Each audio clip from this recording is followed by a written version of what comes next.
class 8. Welcome to your physics class. So let's continue chapter number 2, physical quantities and measurement. Children, today I will discuss about floating and sinking of bodies.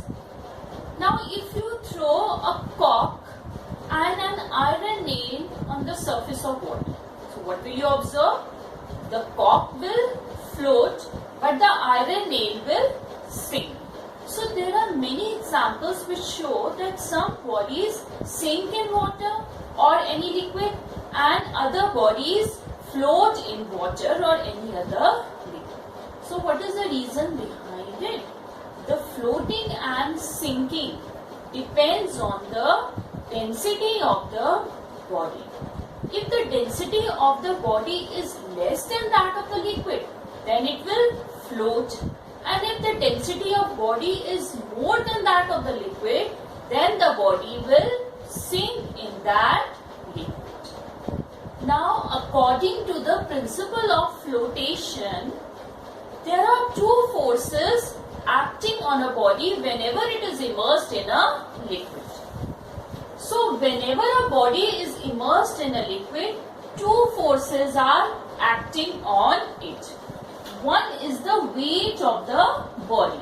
And you know children, the weight of the body always acts vertically downwards. So this weight, this force has a tendency to push the body downwards. And the other force is the buoyant force. Buoyant force is the upward force which is exerted by the fluids like liquids and gases. Liquids and gases exert an upward force on the bodies when they are immersed in them. So this is called as buoyant force. And the buoyant force Fb is always in the vertically above direction. Now this buoyant force depends on the weight of the liquid displaced by the body when it is immersed in the liquid. Whenever the body is immersed, dipped in the liquid, so it will displace some part of the liquid. So the weight of the body, the weight of the liquid displaced by that body is equal to the buoyant force. And the buoyant force has the tendency to push the body upwards.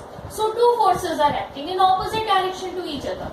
Weight of the body which is acting downwards and the buoyant force which is acting upwards. So now we will discuss three cases.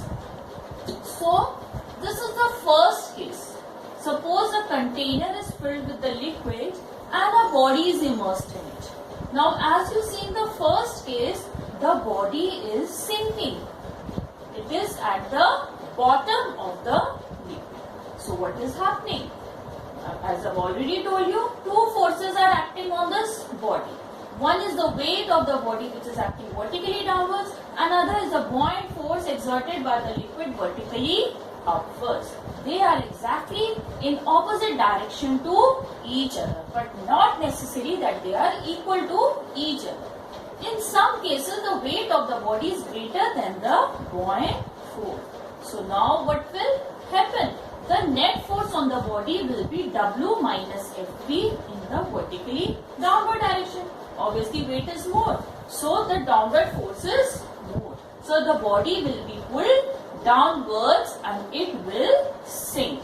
So this happens when the density of the body is more than the density of the liquid. So whenever the density is more, the weight of the liquid, the weight of the body acting downwards is more than the buoyant force and the body will sink.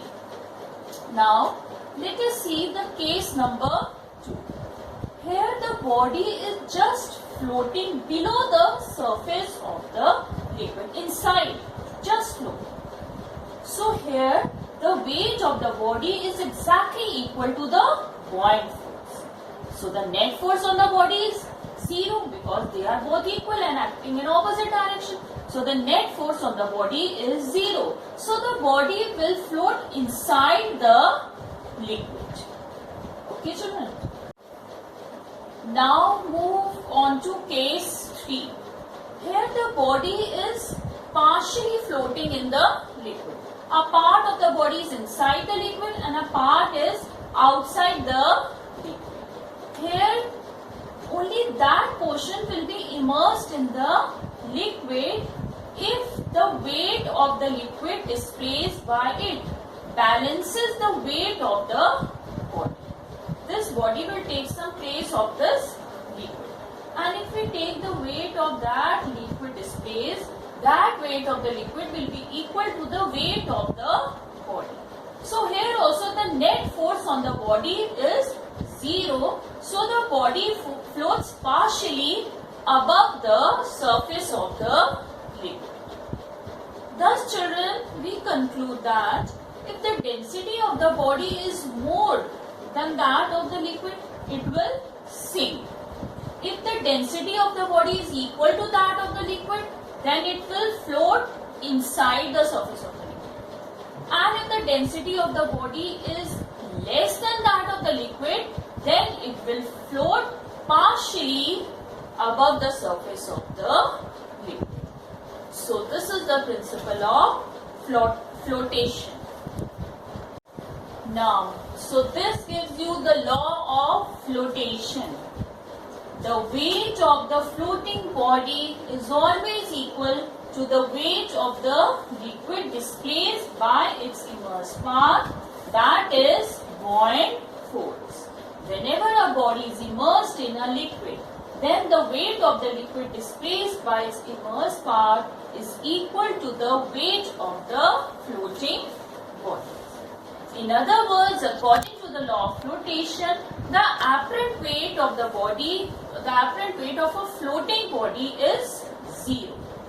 A body floats with its major portion outside the surface of a liquid of higher density than that of a liquid of low density. Now children, I'll tell you about some applications of flotation. Now you know that if you take an iron nail, it will sink in water. But a huge ship made up of iron floats in water. So what is the reason behind it? This is because the density of the iron nail is more than that of the water. So it sinks in water. But the ship is made hollow from inside. The structure of the ship is that made such that the average density of ship is less than that of the water of sea or ocean. That is why a ship floats on water. Similarly, flotation of a man. It is easier for a person to swim in sea water as compared to the river water. So what is the difference between sea water and river water? You know, sea water has larger amount of salt in it as compared to river water. So more salt it has. So the density of sea water is more than that of river water. So it is easier for a man to swim in sea water because a less portion of his body immersed in sea water will balance his weight, because the density of sea water is more than that of man. Okay. Now flotation of ice on water. A piece of ice floats on water with its 9/10 part inside the water and 1/10 of its part outside the water. This is because the density of ice is a little less than the density of water. The density of ice is 0.9 gram per cubic centimeter and the density of water is 1.02 gram per cubic centimeter. That is why the weight of water displaced by 9/10 part of ice immersed in water becomes equal to the total weight of the ice piece, and it floats with 9/10 part inside and only 1/10 part outside. Now you know what is a submarine. Submarine is a watertight boat which can travel underwater like a ship. A submarine can dive inside the sea.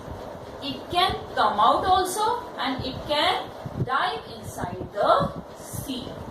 Now what happens in a submarine? A submarine is provided with water tanks or ballast tank. So when it is required to dive inside the surface of the water, the ballast tanks are filled with water. So the density of the submarine becomes more than the density of the water in the sea or ocean, and it can dive. And when it is required to float above the surface of the water, then the water is taken out from the water tank. So when the water is taken out, the density of the submarine becomes less than that of the water and it rises up. Now have you seen icebergs? Have you heard of icebergs? They are very huge and large pieces of ice floating on sea water. You know, they are very dangerous for ships because a major portion of the icebergs is deep inside the sea. They are inside the sea. They are not seen. Only a less portion is outside the sea. This is because the density of ice is a little less than the density of sea water. Hence, an iceberg floats in sea water with a larger portion inside the water and only a little portion of it is above the surface of water. So, the unseen portion is very dangerous to the ships. Similarly, if you talk about whales, the whales can sink or rise at their will. This is because the whales have special organs which are called swim bladders. So whenever they wish to come to the surface of the water, they fill their bladder with air. So the average density of the whale becomes less than that of the water and it rises up to the surface. And whenever it wishes to sink down in the surface, so it empty the bladders. So when it empty the bladders, it increases the average density of the whale and it sinks. And the last example is whenever you take a hydrogen or helium balloon, they easily, if you leave them, they fly away into the sky. So why does this happen? This happens because the density of hydrogen and helium is less than that of the air. So the buoyant force exerted by the air on the balloons filled with hydrogen and helium gases is more as compared to the weight which is acting downward. So the upward force is more, the buoyant force is more. Hence the balloon rises up under the influence of the net upward force. Thus children, it must be clear now, the floating and sinking of bodies depends on the relative density between the body and the liquid in which it is required to float or sink. If the density of the body is less than that of the liquid, it will float in it. If the density is more than that of the liquid, it will sink in it. And if the density is equal, then also it will float but inside the surface of the liquid. For example, if we take the case of iron, it floats on mercury while it sinks in water and glycerin. So what does this mean? Iron floats on mercury. That means the density of iron is less than that of mercury, but more than that of water or glycerin. Therefore, it floats on mercury and sinks in water or glycerin. Similarly, wood. Wood also floats in mercury, water and glycerin, because its density is less than that of all these, less than mercury, less than water, less than glycerin. Wood sinks in none. And similarly cork. Cork also, it is very less density as compared to mercury, water and glycerin. So it floats on the surface of all these liquids. It does not sink. So children, this is all for today.